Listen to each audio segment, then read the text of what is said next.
the Army and became President of the United States. So that one little incident changed the world. So can you imagine Eisenhower wasn't there on D-Day? We just had D-Day, June 6th. And he went on and became a great president. So that game on November the 9th, 1912, did that change the world?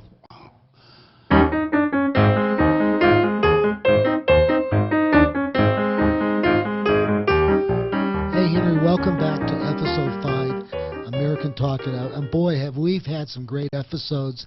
And boy, the feedback we're getting, I mean, we're almost over 15,000 impressions or 16,000. How does that happen? I don't know. It's that magic between you and I. Gee, and then the invention of Facebook, reaching millions of people in a year's time. I mean, they call them podcasts. I still don't know what a pod is, but whatever it is, it's working. Thank you for the invention. But you and I have been friends forever. I've told people for many years, the greatest storyteller I've ever met is Mr. Marty Watts. And I mean it. And that's really the reason this thing clicks. I'm going to throw all the power to you right now. So if people are watching this podcast, please go up to YouTube, American Talk It Up, hit the subscriber, because we're trying to build audience. If you watch this podcast on Facebook, hit the like and follow.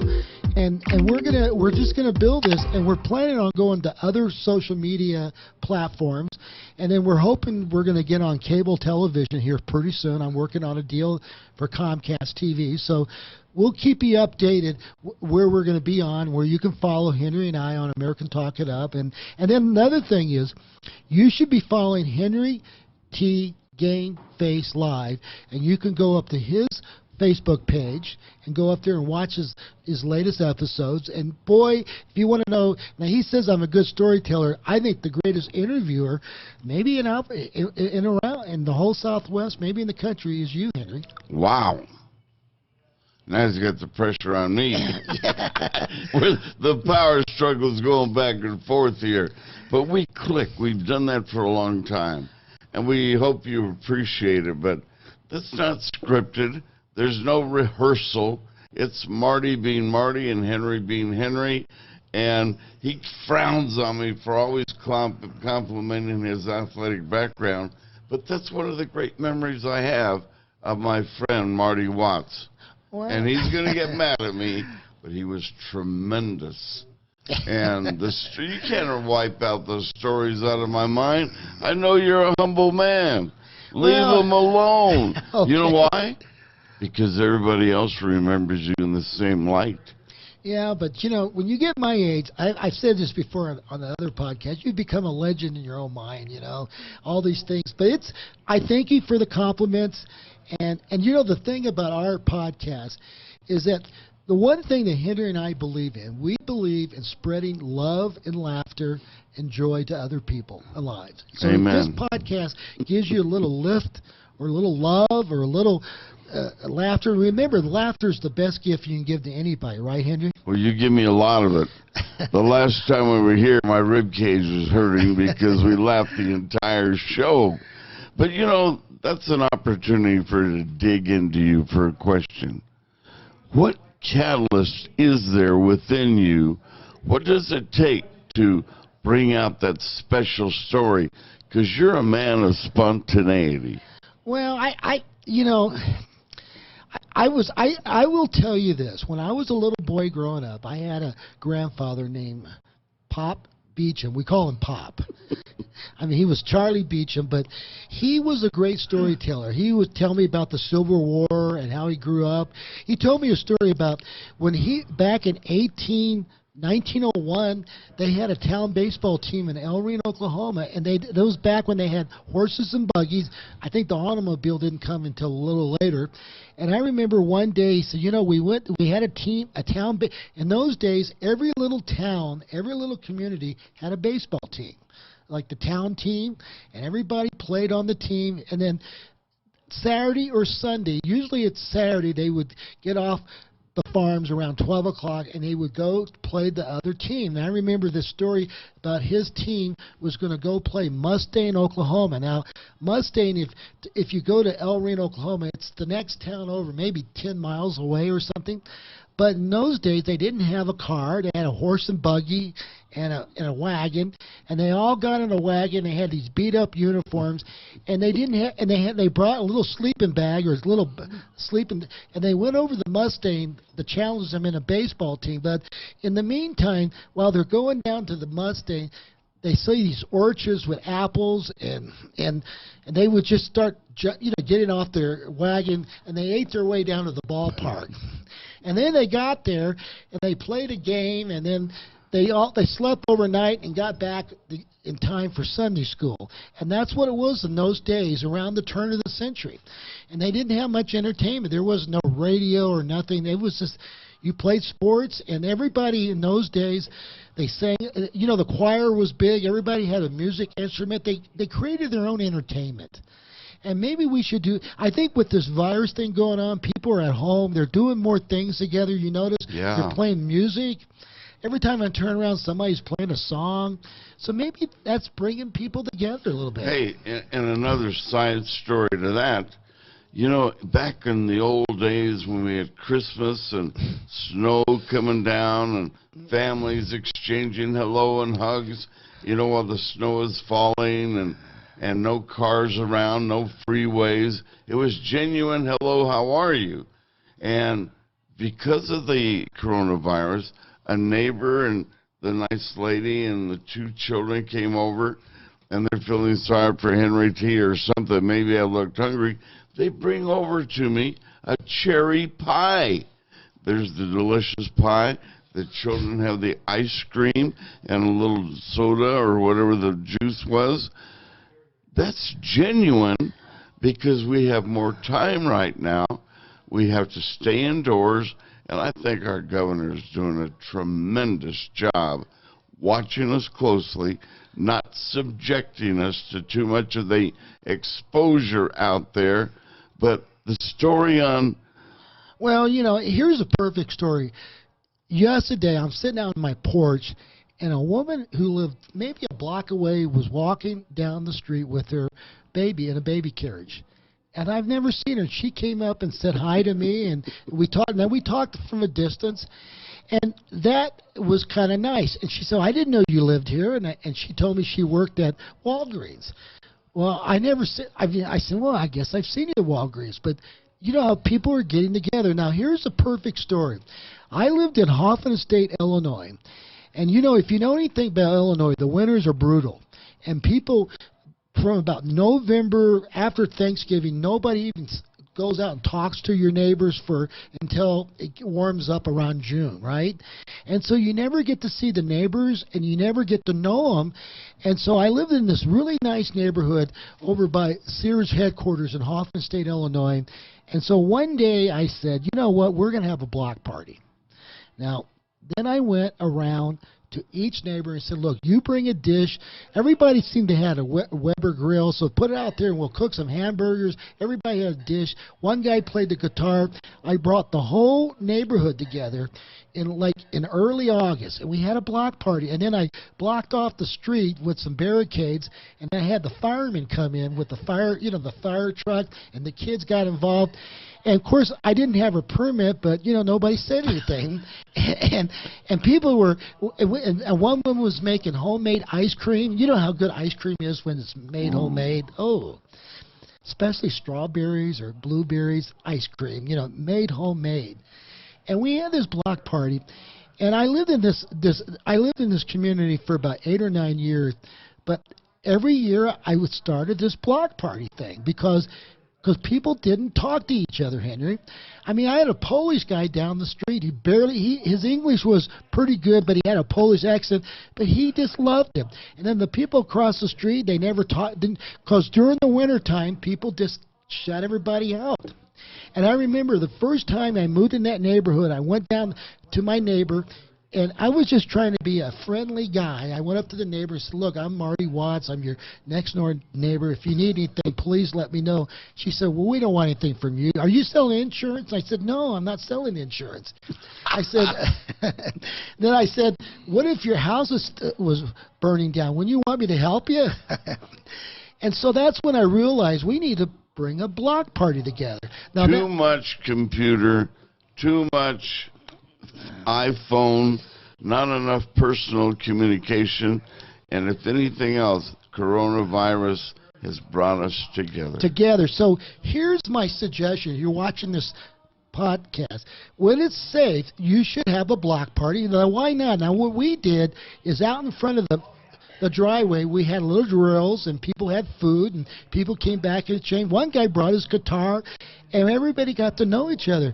So when I left to come back to Albuquerque in 2006, 2005, I would get these calls. Where's the block party? I was the one to organize. And what I did is I signed each person to bring a dish. And each guy did something, and then we started talking to each other. All of a sudden, we became friends, and it was just incredible what a little block party could do for a neighborhood. And maybe we should do that more in Albuquerque. I remember when I lived over by Inez Elementary School, we had a little block party, so maybe that's something you and I can get people to do. I play the guitar. Yeah. You sing. I was so, here's the thing is I was in the Emmanuel Presbyterian Choir. We didn't have enough people, but I remember Reverend Sims said to me, just get in the choir. You can pantomime. So I would go to I would do these choir practices, and I pantomime. And so in front of the whole church, people thought I was Frank Sinatra. They thought I had a great voice, but I was just pantomime. I was lip syncing. And I never told anybody until somebody said, is that you singing? I said, no, I'm just lip syncing. But they needed bodies. It reminded me of Andy Griffin with Barney Fife being in the choir there, one of those Andy Griffin shows. That's one of my favorite shows. Can you imagine there's always Opie and Barney Fife. And his grandmother. What was their name? Aunt B. And so what we're talking about is bringing people together, right, Henry? Block parties. Now, maybe we can do it in social distance, but it would work.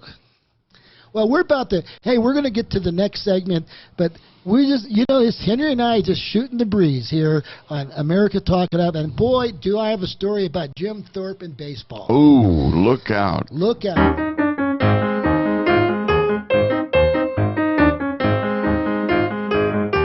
Hey guys, Tim Baca here with the Hydro Bar by Kangen right here in Albuquerque.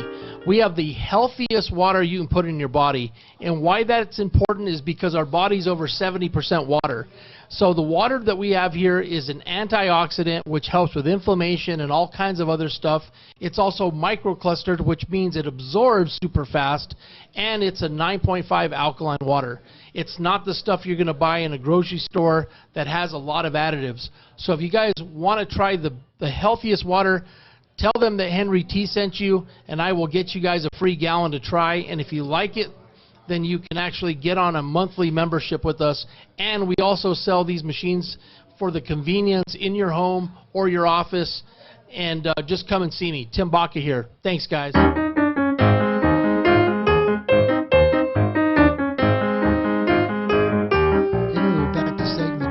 Hey, by the way, folks, if you've got a block party out there and you want Henry and I to come out, maybe Henry can play the guitar. Maybe I can sing that song by John Lennon, Let's Give Peace a Chance, yeah. Little Love a Chance. And we mean it. We want to bring people together. Love and peace. We have to keep our distance when we come together. But let's come together. Your talents and ours, whatever they might be, apply here and apply there.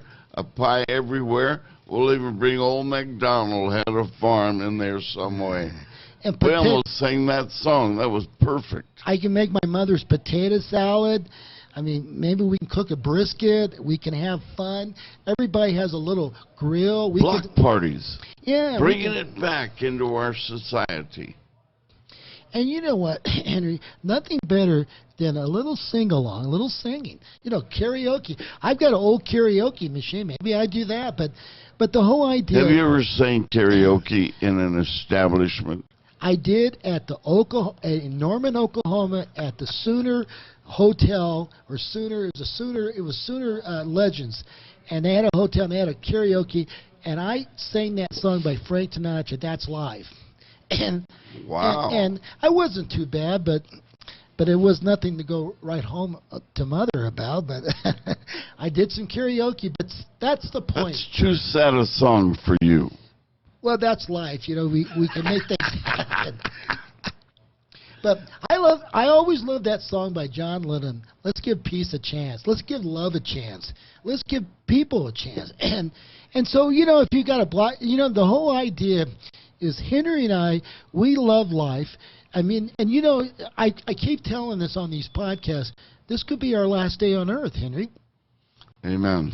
So there's no guarantee we're going to be here tomorrow. So if that's the philosophy you take, why not take this day and make it the greatest day in your life? And make a difference in our lives.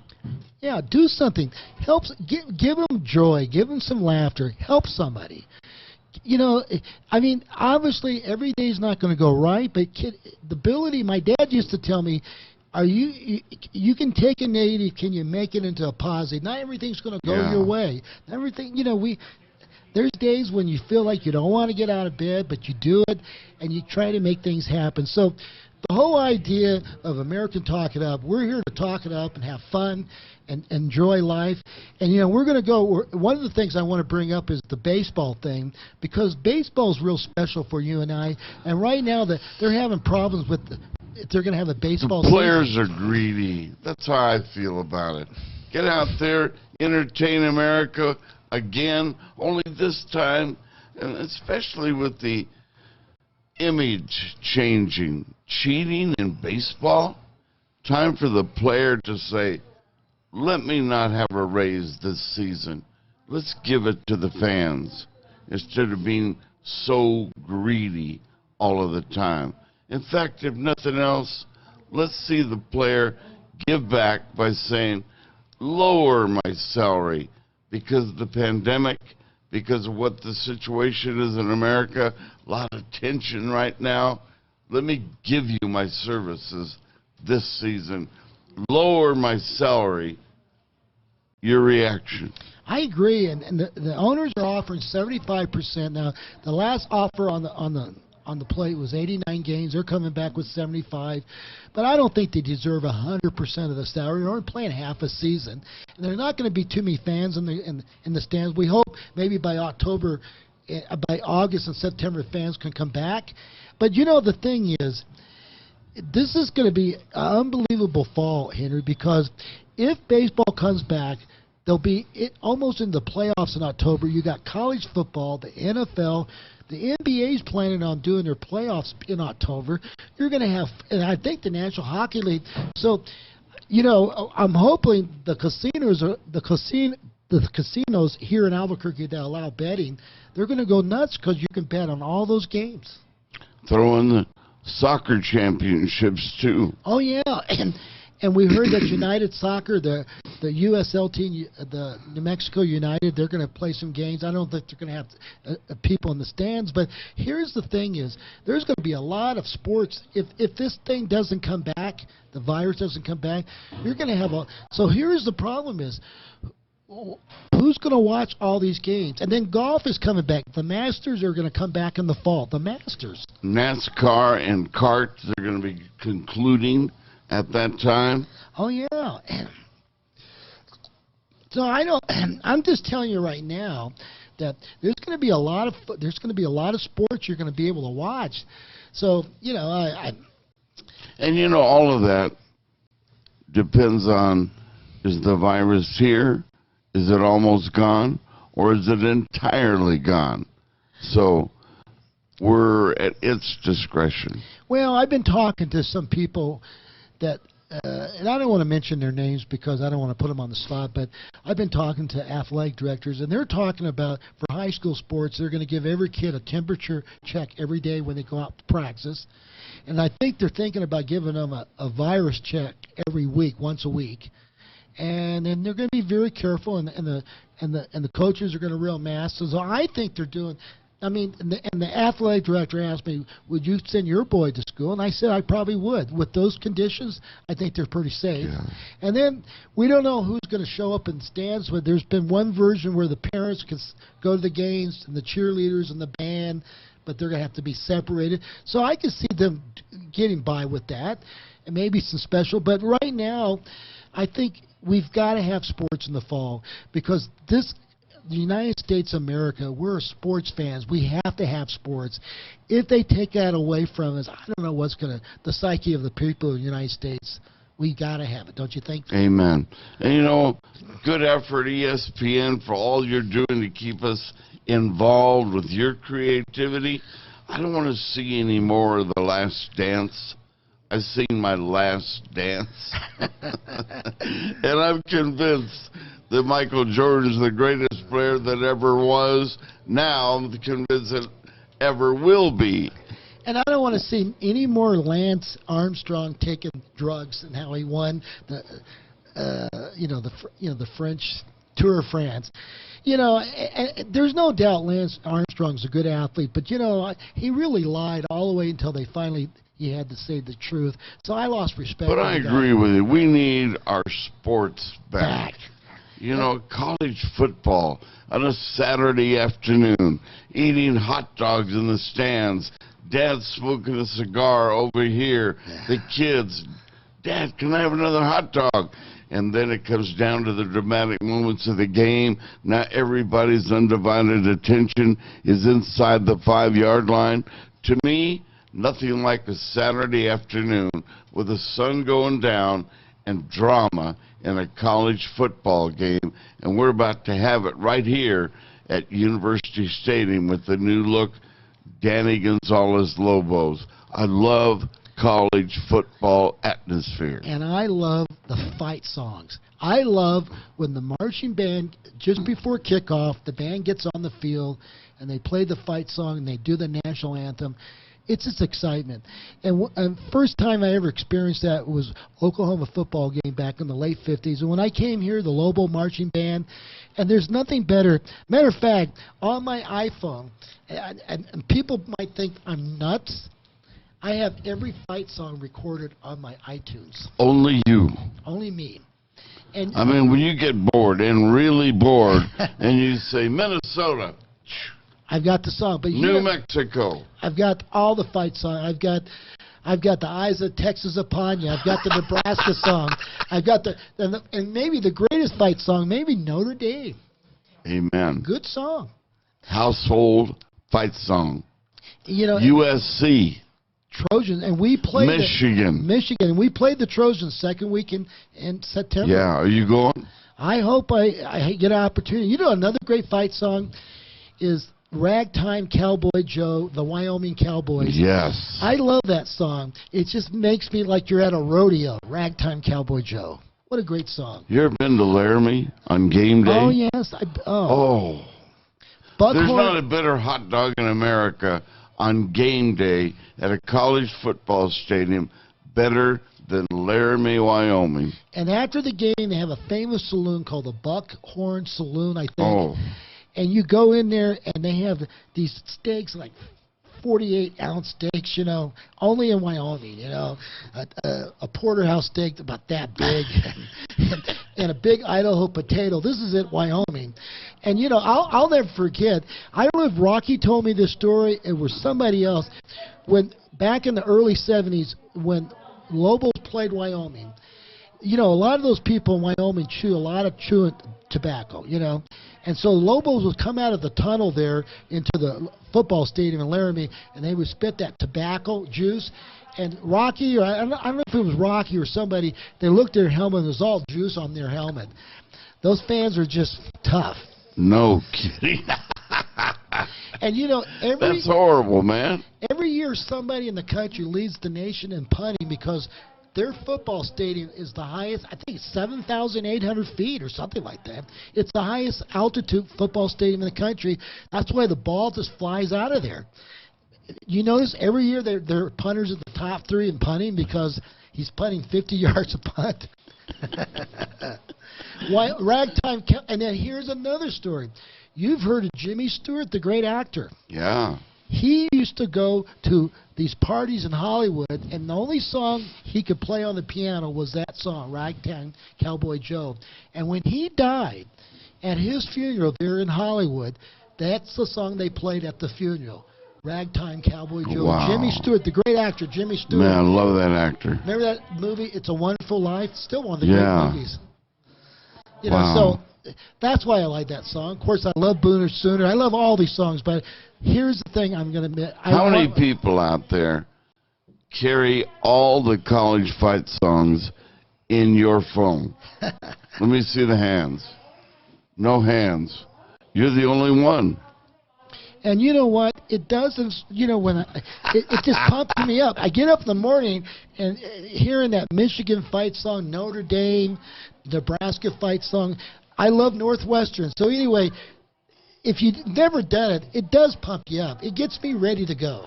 Give me some lyrics. As we go out, give me a little ragtime.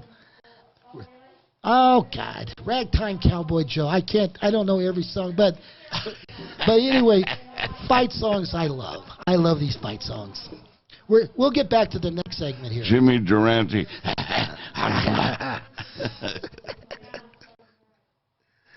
We'll come back here in the next segment here, Henry, and we got some great stories. Jim Thorpe.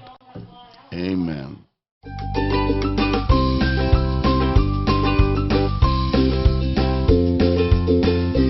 We're on the ball, Henry. We're on the ball. We're on the ball. And you know, Henry, we're on the ball because we're going to do segment 3, and we're going to talk about some great stories. I know you're on the ball. I love it when we start singing the song. We've got to create some music. Right. All right? Next week, ladies and gentlemen, help us create the music for We're on the Ball. We're on the ball. We're on the ball. And so let's talk. Watch, somebody out there is going to go right to the drawing board and start writing the script. We're on the ball. We're on the ball. Thank you. So, segment 3, America Talk It Up. I want to talk about a story. You know, I'm a Jim Thorpe guy because. Who isn't? So, if you don't know who Jim Thorpe, he's probably the first half of the 20th century. He was voted the greatest athlete of all time. He's a Native American athlete that played at Carlisle Indian School in Carlisle, Pennsylvania. He in the 1912 Olympic Games, he won the pentathlon and decathlon. He was born in Oklahoma, somewhere in the center of Oklahoma. He was a Native American. He's probably still the greatest Native American.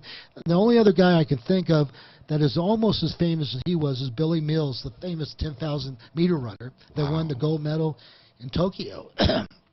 And so Jim Thorpe they're putting together a movie of him, and what's the woman Angela Jolie, the one that married Brad Pitt? Yeah. She's financing this movie. She's going to be the producer. It's going to be like a repeat of the Jim Thorpe story, 21st century, where the facts really come out, you know, about Jim Thorpe. So the thing I want to bring up about Jim Thorpe, he kind of changed the country on November the 9th, 1912. Now, remember that date. There's a book out there. If you want to go to Amazon.com or to any bookstore, or if you want to read the story, there's a book called Army versus Carlisle. Now, let's set the stage. Jim Thorpe just got back from Stockholm, Sweden. He just wins the gold medal.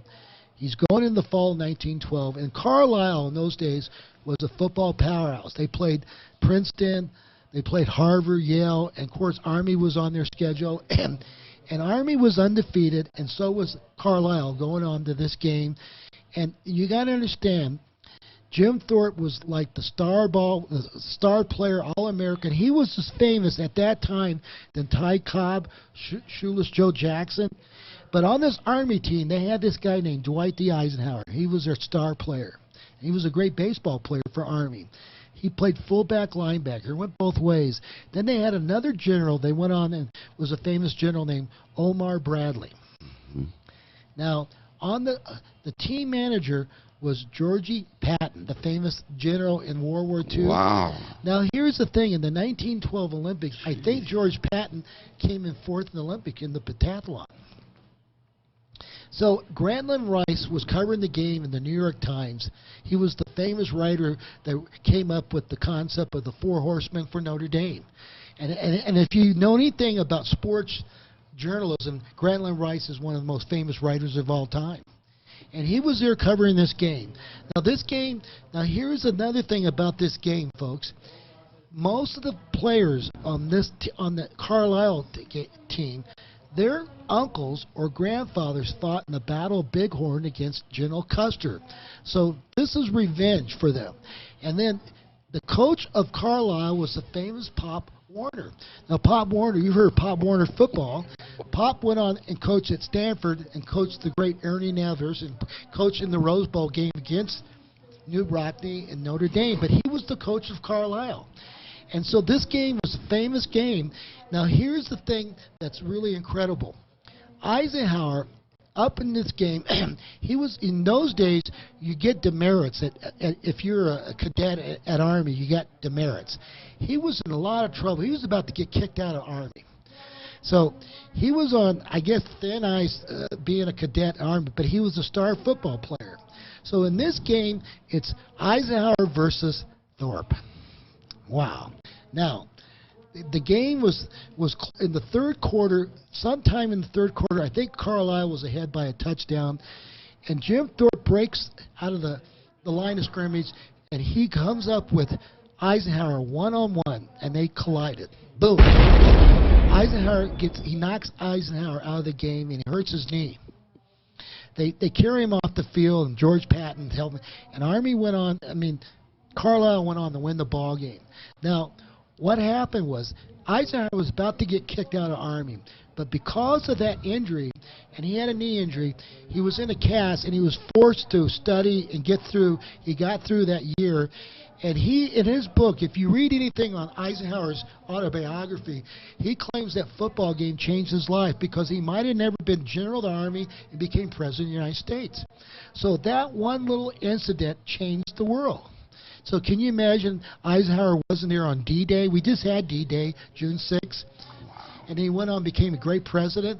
So that game on November the 9th, 1912, did that change the world? Only one place you can get that great story, right here. America Talk It Up with Marty Watts. So Thank you for that story, buddy. And so Omar Bradley was the general of the Army. George Patton was on the sideline, one of the great generals, and then Eisenhower. They keep stats in those days? I don't know. But Eisenhower came from a little town in Kansas, Abilene, Kansas. That's where he came from. And he was he's a hero in America. So is Jim Thorpe. Now, I have a guy in South Carolina. He's 85 years old. His name is Fred Sharp, and he knew Jim Thorpe before he died back in the early 50s. He went to school at Long Beach Wilson High School, and he was a great decathlon. He had a scholarship to go to USC, but his best friend was Jim Thorpe Jr., his son.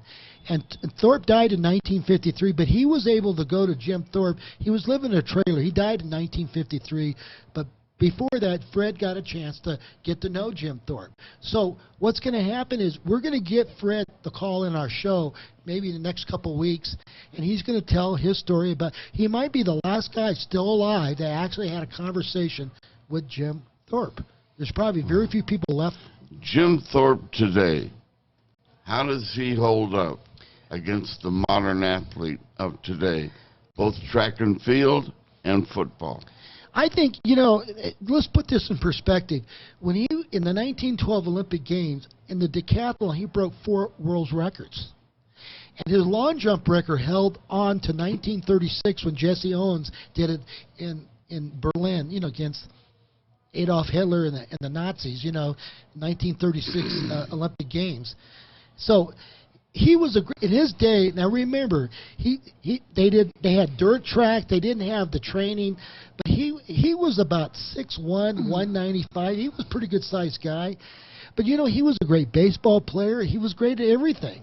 Matter of fact, in 1924, Johnny Weissmuller, Tarzan, was in the 1924. He was the swimming champion in the Olympic Games in 1924, Paris, France. Johnny Weissmuller, okay? He challenged Weissmuller in a 50-yard swimming match, and he beat him. Really? Tarzan.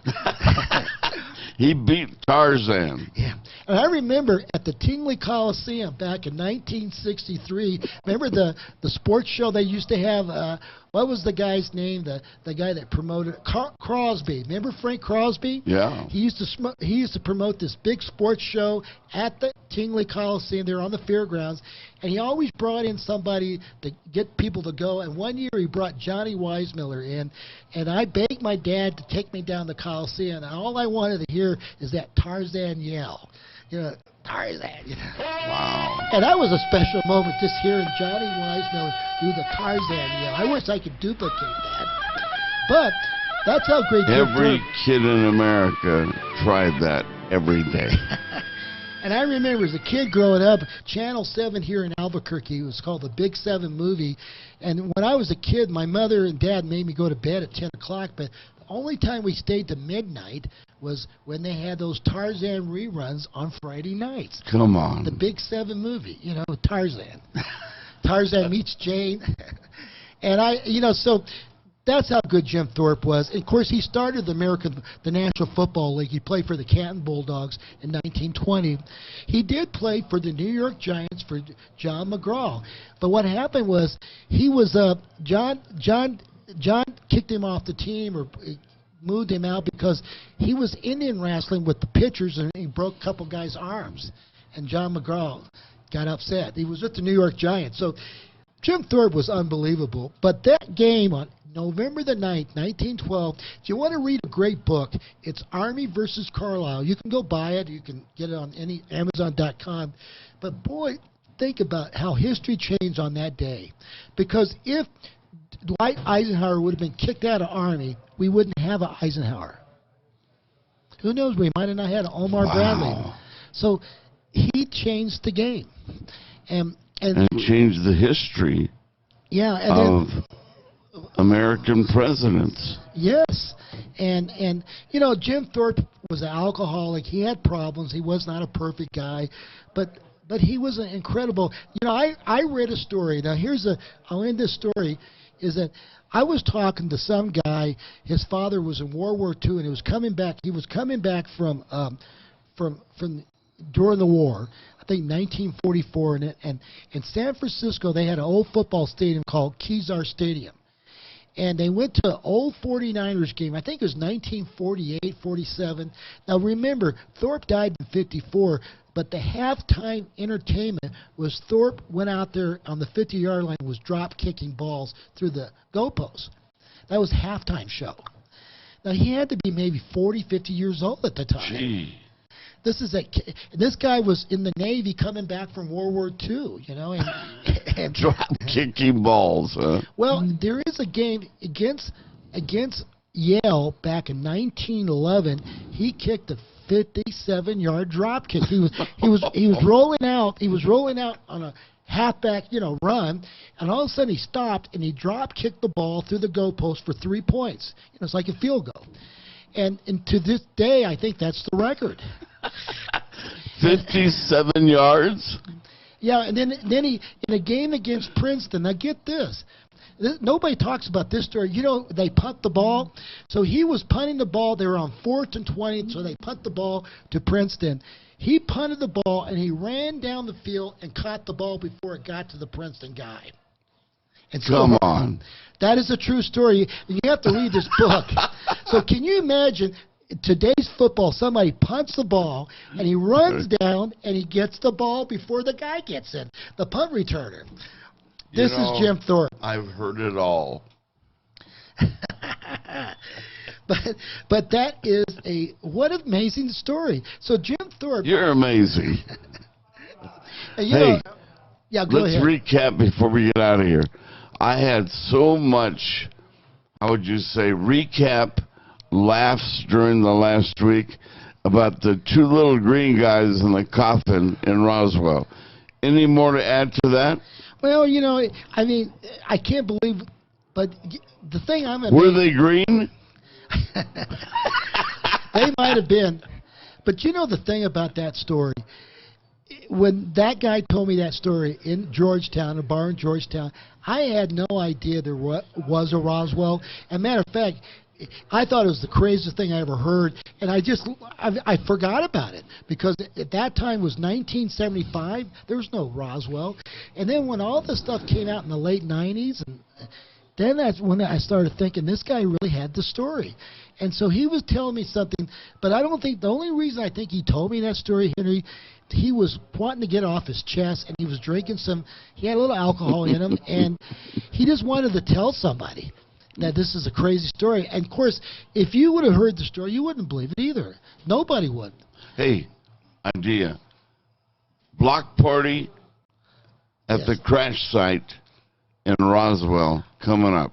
Yes, and that's July 7th. July 7th, it would be almost 70 Can you, years. with all your connections, can you get us at the field, Well, at the exact spot? No, they probably won't let us. I don't know if they'll let you go out there, but No? we could go to Roswell. Henry and I will get in a car. I'll bring a Weber grill, and we can have a block party somewhere in Roswell. Anybody who's listening to the show, they want to donate their block to us. Henry and I will show up, and we'll have an old-fashioned block party. And by the way, I hope somebody can make some famous homemade, ice cream. Homemade ice cream, with the blueberries and whatever. He's got a buddy who'll bring the coffin. Yeah. Little coffin. The little coffin. You're amazing. So listen, man, we got to wrap it up, but what a great show. And believe me, folks, we're here to spread some sunshine, love, and let's give peace a chance. And Henry, block party next time. Let's Amen. win. Take care. You know, we always have this ending with, like the old Sandy Matadors. I'm going to say, Asha Baba. You're going to say it with better emphasis. Asha Baba. Ashibaba. Asha Baba. Ole. Ole.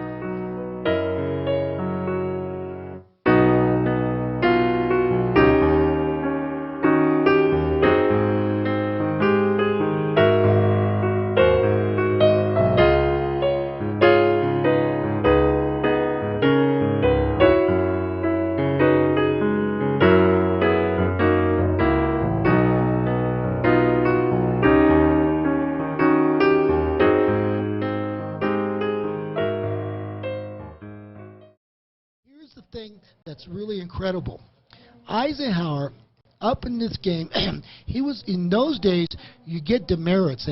If you're a cadet at Army, you got demerits. He was in a lot of trouble. He was about to get kicked out of Army. So he was on, I guess, thin ice being a cadet at Army, but he was a star football player. So in this game, it's Eisenhower versus Thorpe. Wow. Now, the game was in the third quarter. Sometime in the third quarter, I think Carlisle was ahead by a touchdown, and Jim Thorpe breaks out of the line of scrimmage, and he comes up with Eisenhower one-on-one, and they collided. Boom.